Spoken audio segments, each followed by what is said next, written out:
வணக்கம் மாணவர்களே. இந்த வீடியோவில் 8ஆம் வகுப்பு கணிதம் அலகு 4 வாழ்வியல் கணிதம் பயிற்சி 4/5 முதல் கணக்கு பார்க்க போகிறோம். என்ன கொடுத்துருக்காங்க பாருங்க. ஒரு பழ வியாபாரி வாங்கிய மாம்பழங்களில் 10% அழுகி இருந்தன. மீதம் இருந்த மாம்பழங்களில் 33 1/3% விற்றுவிட்டார். தற்போது அவரிடம் 240 பழங்கள் இருக்கின்றன, அதாவது மாம்பழங்கள் இருக்கின்றன எனில் தொடக்கத்தில் அவர் வாங்கிய மொத்த மாம்பழங்களின் எண்ணிக்கையை காண்க. என்ன செஞ்சிருக்காரு? அவர் வாங்கின மாம்பழத்தில் 10% அழுகிருச்சு. அப்போ நல்ல மாம்பழத்தின 90%. இங்கே 10% அழுகிருச்சு. அப்போ நல்ல மாம்பழம் 90%. சரியா? மீதம் இருந்ததில் 33 1/3% விற்று விட்டார். மீதம் இருந்தது என்ன? அந்த நல்ல மாம்பழங்களை இவ்வளோ வித்துட்டாரு. அது போக அவர்கிட்ட 240 இருக்கு. நம்ம என்ன கண்டுபிடிக்கணும்? அவர் வாங்கினது எவ்வளவு கண்டுபிடிக்கலாமா? பாருங்க, அவர் வாங்கிய மாம்பழம் எண்ணிக்கை தெரியல, அதான் கண்டுபிடிக்க போகிறோம். எக்ஸ்ன்னு எடுத்துக்கிட்டோம். அழுகிய மாம்பழங்கள் எத்தனை சதவீதம்? 10%. அப்போ நல்ல மாம்பழங்கள் எவ்வளோன்னா 90%. நல்ல மாம்பழங்கள் எழுதிக்கங்க.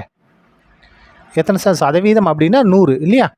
அப்போ 100ல் 10 கழிச்சிட்டோம்னா 90%. இதான் நல்ல மாம்பழங்கள். சரியா? இப்போ பாருங்கள், அந்த மாம்பழங்களோட எண்ணிக்கை வேணும். பாருங்கள், எத்தனை சதவீதம் நல்ல மாம்பழங்கள்? 90%. எதில்? மொத்த எண்ணிக்கை எக்ஸில் 90% நல்ல மாம்பழங்கள். அப்போ எக்ஸு இல்லுன்னு வந்துட்டாலே பெருக்கல் 90%னா 90/100.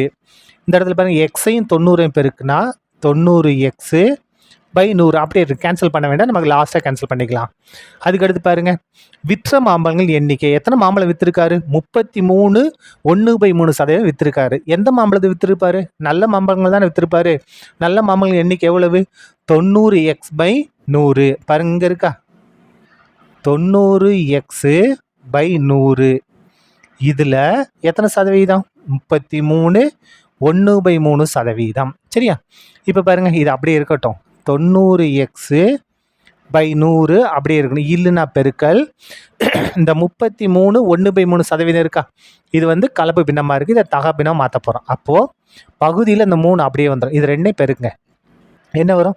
3ஐயும் 33ஐயும் பெருக்குனா 99. 99 கூட 1 கூட்டினா 100.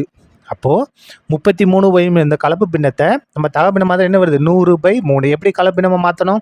இந்த பகுதியில் இருக்கும்போது அப்படியே எழுதிக்கணும். 3ஐயும் 33ஐயும் பெருக்குனா 99. 99 1 கூட்டினா 100. சரியா?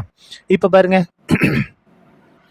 90x/100 பெருக்கல் 100/3%. அப்போ 100/3 சதவீதம் அப்படின்னா பகுதியில் 100 வரணும். அதான் ரொம்ப ரொம்ப முக்கியம். சரியா? இந்த இடத்துல என்ன செஞ்சிட்டோம்? 100/3 அப்படியே வந்துருச்சு. சதவீதம்னா பகுதியில் 100 வரணும். அதனால் இந்த 100 போட்டிருக்கோம். இந்த இடத்துல கன்ஃபியூஸ் ஆகிடக்கூடாது. இப்போ நமக்கு எது கேன்சல் ஆகும் பாருங்கள். இந்த 100ஐயும் இந்த 100ஐயும் கேன்சல் பண்ணிடலாமா? அதுக்கு அடுத்தது இந்த 3 கேன்சல் பண்ணுங்கள். 1 3 3 3 ஆகும்போது இந்த 0 அப்படியே வந்துடும். அப்போது மிச்சம் என்ன இருக்குது? 30x/100. இந்த இடத்த நம்ம கேன்சல் பண்ண வேண்டாம், லாஸ்ட்டில் கேன்சல் பண்ணிக்கலாம். இப்போ பாருங்கள், மீதமுள்ள மாம்பழங்கள் எத்தனை இருக்குது? இப்போ என்ன செய்யணும்? மீதமுள்ள மாம்பழங்கள் எண்ணிக்கை 240. அது எப்படி கிடைக்கும்? நல்ல மாம்பழங்கள் தான் விற்க முடியும்.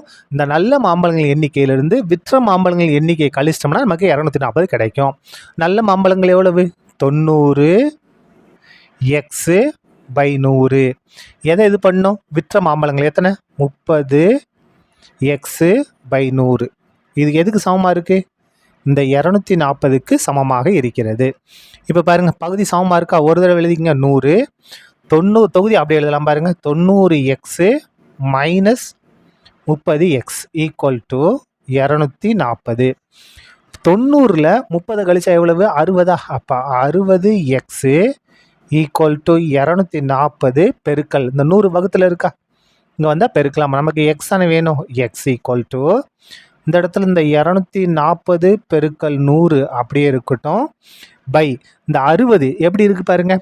இங்கே பெருக்கல் இருக்கா? இங்கே வந்தால் வகுத்தலாம் மாறும். கேன்சல் பண்ணுமா? பாருங்கள், இந்த 0 கேன்சல். 1 6 6 4 6 24. அப்போ மிச்சம் எத்தனை இருக்குது? இங்கே ஒரு 4 இருக்குது, இங்கே ஒரு 100 இருக்குது. அப்போ 4ஐயும் 100ஐயும் பெருக்குனா 400. அப்போ ஆரம்பத்தில் அவர் வாங்கின மாம்பழங்கள் எத்தனை? 400 மாம்பழங்கள் வாங்கியிருக்கிறார்.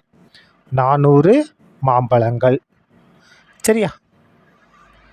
அவ்வளோதான். இந்த கணக்கு முடிந்தது. நன்றி.